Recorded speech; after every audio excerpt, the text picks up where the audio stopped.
देखिए, दिल दहला देने वाली खबर सामने आई। कल शाम ये पूरा दर्दनाक हादसा हुआ। राजेंद्र नगर में यूपीएससी एग्जाम की तैयारी कराने वाले एक कोचिंग सेंटर के बेसमेंट में पानी भर गया और पानी ऐसा भरा कि 3 छात्रों की मौत हो गई। 3 छात्रों की मौत की खबर है। घटना की जानकारी मिलते ही फायर और एनडीआरएफ की टीमें बचाव कार्य के लिए पहुंची, लेकिन इससे पहले कि बचाव कार्य पूरा होता 3 छात्रों की मौत हो चुकी थी। राव आईएएस स्टडी सेंटर का यह पूरा मामला, दिल्ली सरकार ने घटना की मजिस्ट्रेट जांच के आदेश दे दिए हैं। घटना पर डीसीपी सेंट्रल एम हर्षवर्धन ने बताया है कि शाम 7 बजे उन्हें सूचना मिली। डीसीपी हर्षवर्धन ने कहा कि पुलिस मामले की जांच कर रही है कि पूरा बेसमेंट कैसे भर गया। वहीं सवाल यह भी है कि आखिर बेसमेंट में पानी भरा कैसे और इस हादसे के लिए जवाबदेही किसकी। हालांकि अब दिल्ली की आम आदमी पार्टी मामले पर सफाई भी पेश कर रही है। मजिस्ट्रेट जांच के आदेश दे दिए गए हैं। हादसे पर बीजेपी के नेता आम आदमी पार्टी के ऊपर जमकर हमला बोल रहे हैं। कुछ बड़े खुलासे भी हुए इस हादसे से जुड़े हुए, और बड़ा खुलासा यह है कि नीचे लाइब्रेरी चलाने की परमिशन दरअसल ली ही नहीं गई थी। स्टोरेज की सिर्फ परमिशन थी नीचे बेसमेंट में, लेकिन वहां पर लाइब्रेरी चलाई जा रही थी, वहां पर स्टूडेंट्स मौजूद थे। मौत का बेसमेंट, जवाबदेही किसकी, जिम्मेदार कौन, ये सवाल। 2 लोगों को गिरफ्तार किया गया है। ये 6 अलग-अलग तस्वीरें आपको दिखा रहे हैं। 3 छात्रों की मौत का जिम्मेदार कौन है, बड़ा सवाल ये। और एक बड़ा सवाल ये भी कि क्या अब इस हादसे के बाद आगे सबक लिया जाएगा। बेसमेंट में चंद मिनटों में पानी भर गया। 3 मिनट में कई फीट पानी भर गया, जिसमें 3 छात्रों की मौत हो गई। 25 से 30 छात्र बेसमेंट में उस वक्त मौजूद थे। और कुछ अपडेट्स आए हैं इस पूरे हादसे से जुड़े हुए, आपको एक खास रिपोर्ट दिखाते हैं। बेसमेंट में मौत का सैलाब, आईएएस कोचिंग सेंटर मौत नहीं मर्डर। 3 छात्रों की मौत, कसूरवार कौन? सिस्टम की नाकामी, कैसे आया पानी? गुस्से का सैलाब, दिल्ली मांगे हिसाब। पानी से लबालब भरे इस कमरे को देखिए, जिंदगी बचाने की जंग है। ये सिस्टम के नाकामी की गवाही देती वो तस्वीरें हैं जिसने 3 जिंदगियां छीन ली हैं। राजधानी दिल्ली के ओल्ड राजेंद्र नगर में राव आईएएस कोचिंग सेंटर है।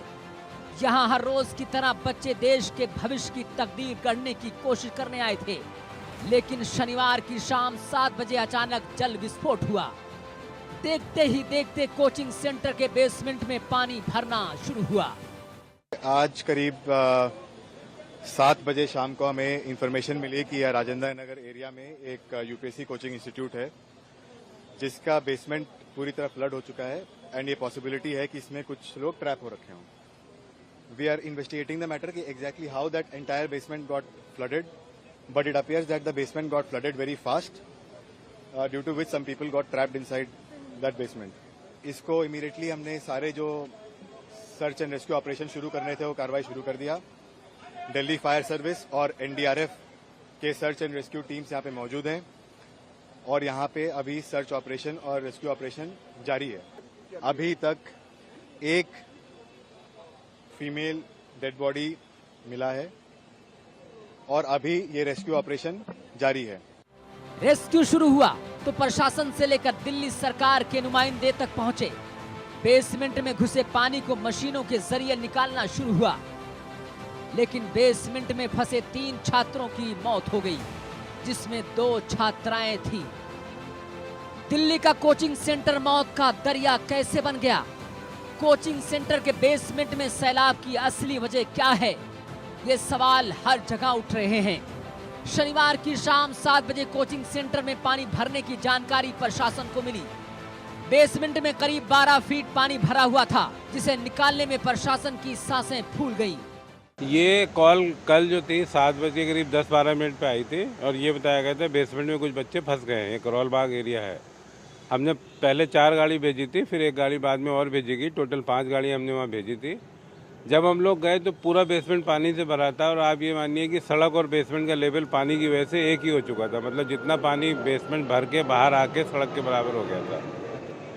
इसीलिए शुरू में दिक्कत भी आई, क्योंकि ना तो हम अंदर घुस पा रहे थे और ना ही हम उस पानी को बाहर निकाल पा रहे थे, क्योंकि जो पानी हम पंप आउट बाहर करते थे तो वो पानी वापस चला जाता था, क्योंकि सड़क का लेवल ऊपर था और सड़क में पानी भरा था।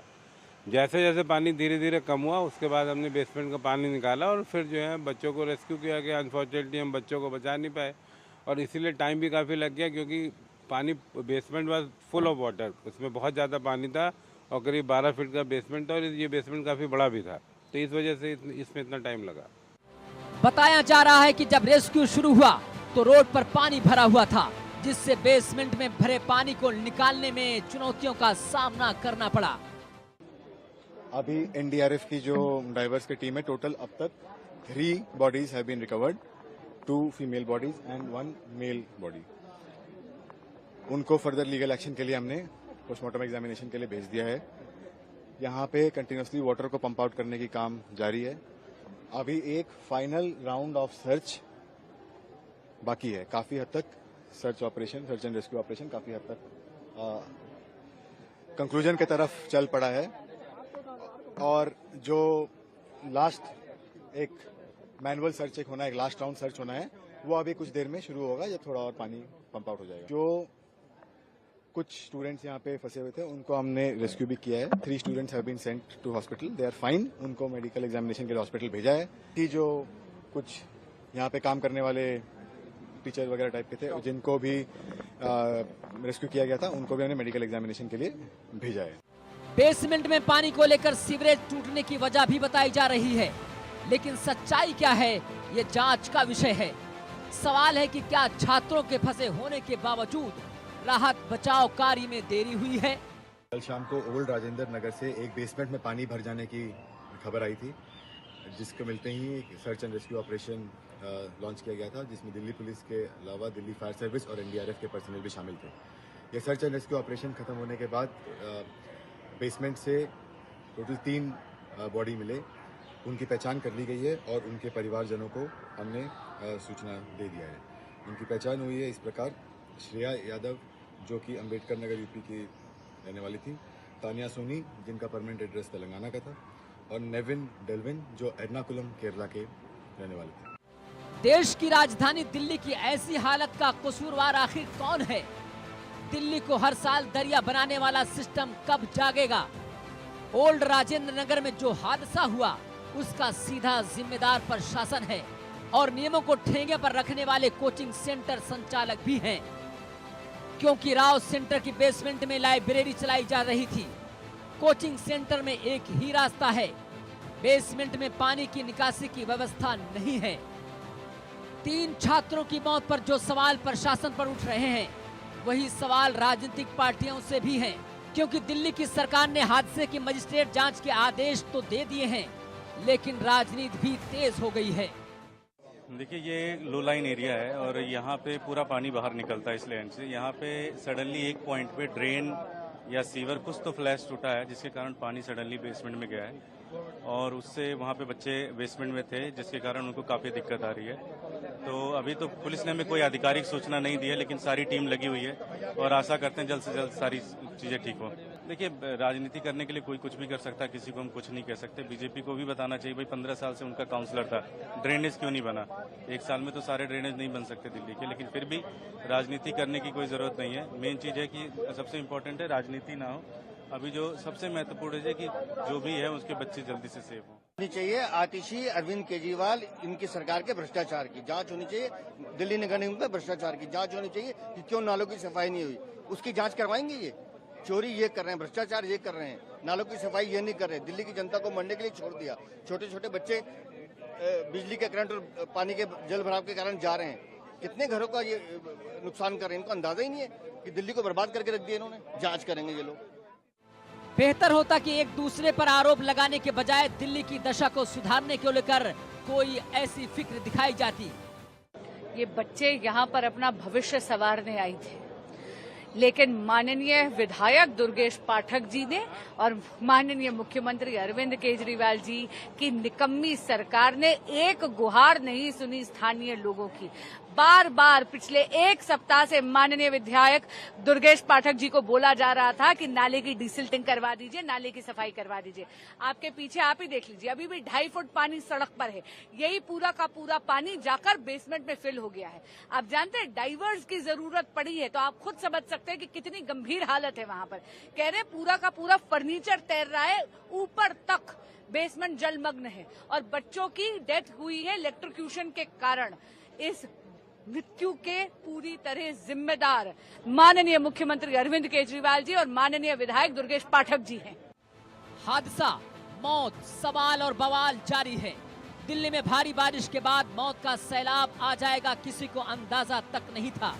हादसे के बाद लोगों का आक्रोश चरम पर है तो दूसरी तरफ प्रशासन अपना पल्ला झाड़ने में लगा हुआ है। Bureau report, India news. Delhi के राजेंद्र नगर में राउज आईएएस कोचिंग सेंटर, जहां पर हुआ ये हादसा जिसमें 3 छात्रों की जान चली गई। आईएएस कोचिंग सेंटर हादसे में कार्रवाई ये हुई है कि 2 लोगों को गिरफ्तार किया गया है। राउज आईएएस कोचिंग सेंटर का मालिक गिरफ्तार किया गया है, साथ ही साथ कोऑर्डिनेटर को गिरफ्तार किया गया है। लेकिन सवाल ये कि आखिर जिम्मेदार और कितने इस हादसे के? क्या एमसीडी को इसके लिए जिम्मेदार ठहराया जाए? क्या जल बोर्ड के अधिकारियों को इसके लिए जिम्मेदार ठहराया जाए, जिन्हें शिकायत कई बार की गई थी लेकिन ध्यान कोई नहीं दिया गया? क्या दिल्ली सरकार को जिम्मेदार ठहराया जाए? ये तमाम सवाल है। अभी 2 लोग फिलहाल गिरफ्तार किए गए हैं, मालिक और कोऑर्डिनेटर को गिरफ्तार किया गया है।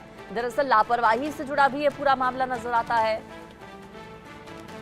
और अपनी जेब भरने से जुड़ा भी ये पूरा मामला समझ आता है। मालिक के खिलाफ कई संगीन धाराओं में शिकायत दर्ज की गई है, एफआईआर दर्ज की गई है मालिक और कोऑर्डिनेटर के खिलाफ। दरअसल बताया जा रहा है कि बेसमेंट में स्टोरेज के लिए एनओसी ली गई थी। जो एनओसी लिया गया था बेसमेंट में वो स्टोरेज के लिए लिया गया था, लाइब्रेरी चलाने के लिए नहीं ली गई थी एनओसी।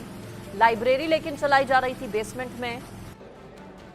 कई बार बताया जाता है कि आसपास के लोगों ने शिकायत की थी इलाके में पानी भर जाने की सरकार से, विधायक से, लेकिन सुनवाई वहां पर भी नहीं हुई।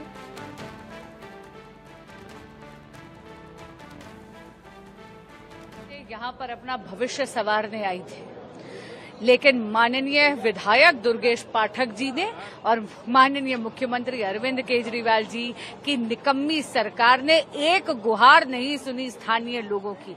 बार बार पिछले एक सप्ताह से माननीय विधायक दुर्गेश पाठक जी को बोला जा रहा था कि नाले की डिसिल्टिंग करवा दीजिए, नाले की सफाई करवा दीजिए। आपके पीछे आप ही देख लीजिए, अभी भी 2.5 फुट पानी सड़क पर है।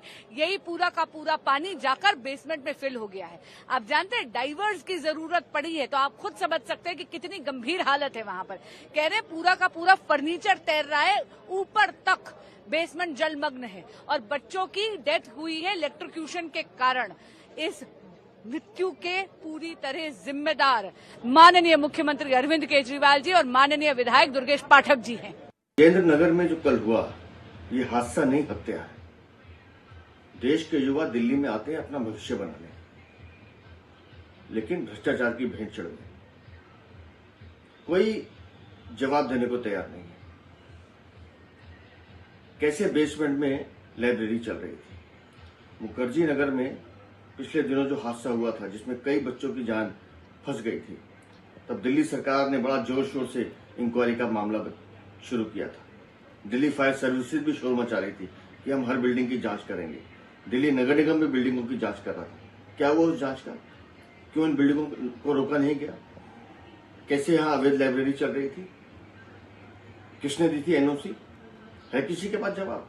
दिल्ली सरकार, दिल्ली नगर निगम, जल बोर्ड, दिल्ली फायर सर्विसेज सब के सब इस तंत्र में घुसे हुए हैं। और दिल्ली की मंत्री कितने घंटे हो गए इस हादसे को हुए, अब तक हिम्मत नहीं जुटा पा रही है वहां जाने की और कहती हैं जांच करेंगे। क्या जांच करेंगी आप? आपको तो तुरंत इस्तीफा देना चाहिए। इस पूरे तंत्र में, इस पूरे भ्रष्टाचार के खेल में आप लोग शामिल हैं। क्यों आपके स्थानीय विधायक ने वो नालों की सफाई नहीं कराई? पूरी दिल्ली को बर्बाद करने का काम आम आदमी पार्टी की सरकार ने किया है। और जो जो भ्रष्ट अफसर, जो जो तंत्र इसमें शामिल है, सबको सूली पर लटका देना चाहिए। शाम को ओल्ड राजेंद्र नगर से एक बेसमेंट में पानी भर जाने की खबर आई थी, जिसको मिलते ही एक search and rescue operation launch किया गया था, जिसमें दिल्ली पुलिस के अलावा दिल्ली फायर सर्विस और एनडीआरएफ के पर्सनल भी शामिल थे। ये सर्च एंड रेस्क्यू ऑपरेशन खत्म होने के बाद बेसमेंट से टोटल 3 बॉडी मिले, उनकी पहचान कर ली गई है और उनके परिवारजनों को हमने सूचना दे दिया है। उनकी पहचान हुई है इस प्रकार: श्रेया यादव जो कि अंबेडकर नगर यूपी की रहने वाली थी, तानिया सोनी जिनका परमानेंट एड्रेस तेलंगाना का था, और नेविन डेल्विन जो एर्नाकुलम केरला के रहने वाले थे। कि कल एक बहुत ही दुखद घटना हुई। राजेंद्र नगर के एक कोचिंग सेंटर की बेसमेंट में पानी भर गया और कुछ बच्चे ट्रैप हो गए। जैसे ही मुझे इस घटनाक्रम का पता लगा, मैं मौके पर पहुंची। वहां पर देखा कि एनडीआरएफ की टीम जो है ऑलरेडी रेस्क्यू ऑपरेशन कर रही थी, और ये सबसे दुख की बात है कि 3 बच्चों की मौत हो गई। और अब जैसे ही इस घटना के बाद अब मैंने कमिश्नर एमसीडी को एक लेटर लिखा है, जिसमें आप देख सकते हैं कि हमने 2 निर्देश मैंने दिए हैं। पहला, दिल्ली में जितने भी कोचिंग सेंटर्स हैं जो उन बिल्डिंग्स में चल रहा है जो एमसीडी के जुरिस्डिक्शन में आते हैं और बेसमेंट में बायलॉज के अगेंस्ट या नॉर्म्स के अगेंस्ट ऐसे कोचिंग सेंटर चल रहे हैं, उन पर सख्त से सख्त कार्रवाई हो, उन पर एक्शन लिया जाए। दूसरा, और अगर इस मामले में जो कल राजेंद्र नगर में हुआ, कोई भी एमसीडी अधिकारी अगर जिम्मेदार है तो उस पर भी सख्त कार्रवाई की जाए। पर फिर जो घटना हुई है ओल्ड राजेंद्र नगर में, जिसमें 3 मासूम बच्चों को अपनी जान देनी पड़ी है, उसका कारण सिर्फ एक ही है: अरविंद केजरीवाल की नाकामी, अरविंद केजरीवाल का भ्रष्टाचार। जिस प्रकार से जो खबर लगी है कि बच्चे और वहां के लोकल रेजिडेंट कई दिन से कह रहे थे कि यहाँ का ड्रेनेज को आप साफ करिए, यहाँ पानी बहुत भर रहा है, लेकिन वहां के विधायक और अरविंद केजरीवाल की सरकार ने उसको अनसुना किया। अभी 3 दिन पहले ही एक बच्चे की जान गई जो यूपीएससी का छात्र था। पटेल नगर के अंदर ऐसी ही घटना, करंट लगने से, पानी की वजह से जहाँ वो करंट आया उसकी वजह से उसको जान गई। ये हत्या है। हमारा मानना ये है कि ये घटना नहीं, यहाँ पे जो भी बच्चे मरे हैं ये इस हत्या है। इसलिए मांग करता हूँ लेफ्टिनेंट गवर्नर साहब से कि जो कोई भी व्यक्ति है इसका जिम्मेवार है, उसके ऊपर क्रिमिनल नेग्लिजेंसी का केस बनना चाहिए, हत्या का केस बनना चाहिए, ये होना चाहिए। और आतिशी जी, ये जो आप सिर्फ चिट्ठी का खेल करते हो, इससे काम नहीं चलने वाला। ज्यादा जानकारी ले लेती हूं मैं। मेरे साथ जुड़ गए हमारे संवाददाता सीधे आयुष, अगर आज इन 3 छात्रों की मौत नहीं होती तो कल को ये छात्र कहीं एसडीएम, पीसीएस, कलेक्टर होते, आईएएस, आईपीएस होते। जिम्मेदार कौन? 2 लोगों की गिरफ्तारी हुई है, जिम्मेदार तो अभी और कई हैं। कार्रवाई के नाम पर और क्या बात आ रही है सामने? जी देखिए, जिम्मेदारी की बात आपने उठाई है, बहुत अच्छा सवाल किया है कि आखिर इस हादसे का जिम्मेदार कौन है। क्या इस हादसे का जिम्मेदार वो कमिश्नर है जिसने निरीक्षण नहीं किया? क्या इस हादसे का जिम्मेदार वो जेई है जिसके हाथ में था इन नालों की, इन सीवरों की सफाई करना, और उसने वक्त रहते सफाई नहीं करवाई? या इस हादसे का जिम्मेदार वो निगम पार्षद है जिसके पास 10 से 12 दिन से कंप्लेंट लंबित थी, लेकिन उसने वक्त रहते कोई भी कार्रवाई यहाँ पर नहीं की? आखिर कौन है इस हादसे का जिम्मेदार? इन 3 मौतों के अलावा उन 3 सपनों का जिम्मेदार कौन है जो इन बच्चों ने और उनके परिवारों ने देखे थे, और उन माँ बाप के आंसुओं का जिम्मेदार आखिर कौन है? ये बहुत बड़ा सवाल आखिर खड़ा हो रहा है। यहाँ पर जो 3 बच्चों की मृत्यु हुई है, क्या इससे प्रशासन की आंखें खुलेंगी?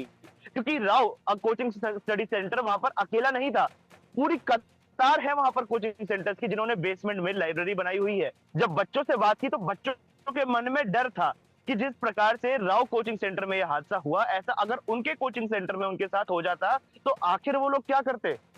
जिस प्रकार से बच्चे वहां पर पढ़ने जाते हैं, फ्री माइंड होकर, रिलैक्स माइंड होकर, लाइब्रेरी में अपना ध्यान केंद्रित कर यूपीएससी के लिए पढ़ाई करते हैं, क्या वो बच्चे पढ़ाई पर लगा पाएंगे या इस चीज पर ध्यान लगाएंगे कि कब कोई हादसा हो जाए और कब उन्हें वहां से अपनी जान बचाकर भागना पड़े?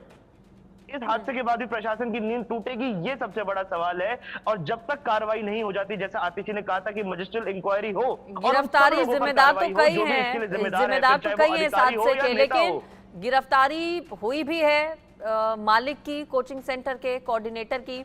आयुष, बताया जा रहा है कि जो एनओसी ली गई थी वो स्टोरेज की ली गई थी, नीचे लाइब्रेरी चलाए जाने की कोई एनओसी नहीं ली गई थी। इसके अलावा क्या और भी कोई लापरवाहियां सामने आ रही हैं? साथ ही साथ शैली ओबरॉय ये कह रही हैं कि अब हमने आदेश दे दिए हैं, जितनी भी बेसमेंट में इस तरह से लाइब्रेरीज चल रही हैं उन पर एक्शन होगा। सवाल ये कि पहले क्यों नहीं ध्यान दिया गया था? क्या इंतजार किया जा रहा था हादसे का? बिल्कुल, अक्सर क्या होता है ना भारत में, जब कोई हादसा हो जाता है उसके बाद ही अधिकारियों की और संबंधित नेताओं की नींद टूटती है। हाथरस में हमने देखा जब हादसा हो गया उसके बाद एसडीएम भी आए, उसके बाद डीएम भी आए, उसके बाद अधिकारी भी आए, और यही दिल्ली में इस बार हो रहा है। हादसा हो गया उसके बाद विभाग आ रहा है, उसके बाद एनसीडी आ रही है, उसके बाद नेता आ रहे हैं, उसके बाद राजनीति हो रही है, परिवार से नेता मिलने के लिए जा रहे हैं। लेकिन ये नेता तब नहीं आए थे जब शिकायतें हो रही थी, ये अधिकारी तब नहीं आए थे जब उनको वहां पर अपना काम करना था। तभी लोग फरार थे, तभी लोग गायब थे, तभी लोग नदारत थे, तब इनमें से कोई नहीं आ रहा था। लेकिन जब 3 बच्चों की मृत्यु हो जाती है तो राजनीति करने के लिए नेता आ जाते हैं, अपनी नौकरी बचाने के लिए अधिकारी आ जाते हैं। आपने जो सवाल पूछा फायर की एनओसी को लेकर और एनसीडी की परमिशन को लेकर, ये एक्सक्लूसिव कॉपी इस वक्त इंडिया न्यूज के पास है फायर एनओसी की, जिसमें ये चीज साफ पता चल रही है कि किसी भी प्रकार से लाइब्रेरी बनाने की परमिशन राव स्टडी सर्कल के पास नहीं थी, किसी भी प्रकार की कमर्शियल एक्टिविटी की परमिशन नहीं थी। बेसमेंट से स्टोरेज के लिए इस्तेमाल किया जा सकता था, इसका अप्रूवल एनसीडी से मिला था, इसकी एनओसी फायर डिपार्टमेंट से मिली थी। लेकिन जिस प्रकार से गैरकानूनी तरीके से ये राव स्टडी सेंटर का मालिक वहां पर लाइब्रेरी चला रहा था, उसकी लापरवाही की वजह से, उसके इस गैरकानूनी काम की वजह से 3 घरों से उनके चिराग को खोना पड़ा। जी बिल्कुल, सवाल कई सारे हैं। सवाल एक ये भी कि क्या आगे के लिए अब सबक लिया जाएगा? फिलहाल वहां पर सिचुएशन क्या है? छात्रों की ओर से प्रदर्शन भी किए जा रहे थे, हमने वो तस्वीरें भी देखी थी सुबह जब समझाइश के प्रयास हो रहे थे। साथ ही छात्रों की क्या मांग है अब, आयुष? देखिए, छात्रों की मांग सिंपल है, छात्रों की मांग एकदम साफ है। छात्र ये कह रहे हैं कार्रवाई हो उस अधिकारी पर जिसने अपना काम नहीं किया, कार्रवाई हो उस नेता पर जिसने लापरवाही बरती, कार्रवाई हो उस मालिक पर जिसने गैर कानूनी तरीके से लाइब्रेरी खोली। इन तमाम लोगों पर कार्रवाई होनी चाहिए। ये 3 मुख्य मांगे छात्रों के द्वारा की जा रही है। इसके अलावा सबसे बड़ी मांग जो इन छात्रों ने की और बहुत अच्छी मांग है कि राजनीति ना हो। जो 3 बच्चे, जो देश के 3 उज्जवल भविष्य आज हमने खोए हैं, उनकी मौत पर राजनीति नहीं होनी चाहिए। फिर चाहे आम आदमी पार्टी हो, कांग्रेस हो या भारतीय जनता पार्टी हो, तीनों के नेताओं को वहां पर नहीं आने दिया जा रहा। छात्र किसी भी प्रकार से राजनीतिक पार्टी को नहीं आने दे रहे। छात्रों ने बस सीधी बोल दिया, अगर आपको राजनीति करनी है तो ओल्ड राजेंद्र नगर से चले जाइए, यहाँ पर सिर्फ इंसाफ की बात होगी, यहाँ पर सिर्फ कार्रवाई की बात होगी। जी बिल्कुल, देखना होगा आगे क्या कार्रवाई इस पूरे मामले में होती है। फिलहाल कोचिंग सेंटर के संचालक यानी कि मालिक और कोऑर्डिनेटर को किया गया गिरफ्तार। आयुष, आपका शुक्रिया पूरी खबर पर अपडेट्स देने के लिए। इसी के साथ यहाँ रुकेंगे फिलहाल एक ब्रेक के लिए।